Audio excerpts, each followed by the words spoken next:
Good morning students, welcome to your English class. Hope you all are fine. Today we are going to discuss a new chapter, The Bond of Love, written by Kenneth Anderson.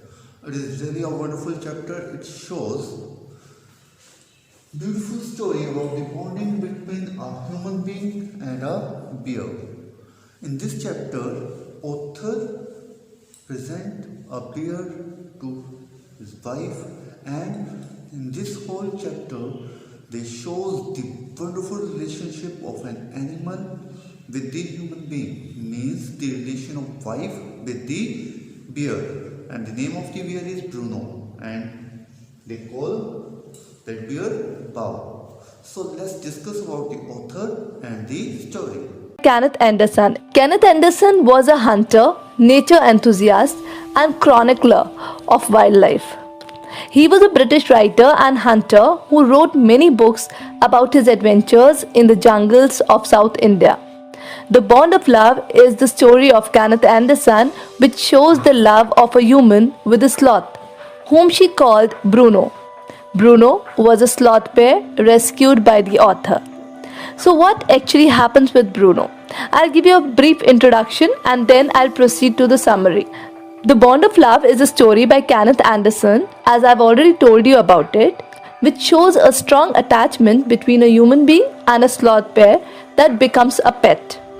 The animal is rescued by the author and is named Bruno. Bruno gets attached with the author's wife and soon they develop a great bond of love and affection.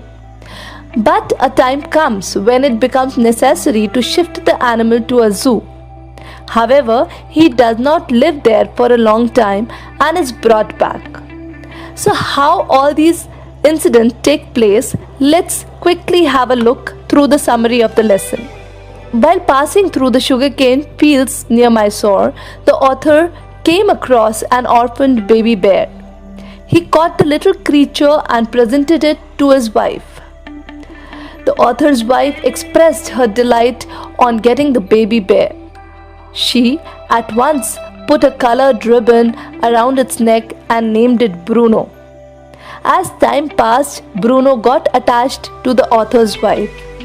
She gave him a variety of things to eat and drink like porridge, vegetables, nuts, meat, rice, tea, coffee, lime juice, etc. Bruno grew mischievous with the passage of time. One day, he ate some poison barium carbonate. He also vomited and breathed heavily, but was later cured. In another incident, he drank nearly a gallon of old engine oil. Fortunately, he remained unaffected. He also terrorized the tenants' children very often. So, it was decided to keep him in chain most of the time. Now, as time passed, Bruno grew big. He had even equaled the Alsatians in height and even outgrown them. So the author and his friends advised his wife to send Bruno to the zoo at Mysore. It was getting too big to be kept at home. It took time to the author's wife to give consent. But finally she agreed and Bruno was sent to the zoo. The separation was very painful. Everyone in the house, particularly the author's wife, missed him greatly. She was so grief-stricken that she refused to eat food.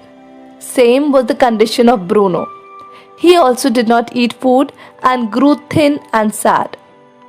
One day, the author's wife expressed her wish to visit the zoo to meet Bruno. The author, thinking that he must have forgotten her, took her to the zoo. But after reaching there, she came to know that he still remembered her. They sat together for 3 hours. She gave him tea, lemonade, cakes and ice creams. When the closing time came, she cried bitterly. She requested the superintendent of the zoo to bring Bruno back home. The superintendent allowed her and made special arrangements for transporting him to their house. At home, a separate island was made for Bruno. It was 20 feet long and 15 feet wide, and this island was surrounded by a dry pit 6 feet wide and 7 feet deep. A wooden box was kept on the island for Bruno to sleep. Bruno was happy, and so was the author's wife. They spent hours together. Such was the bond of love between a human being and an animal. So once the animals enter your life, they actually can never forget the love and affection that you show them.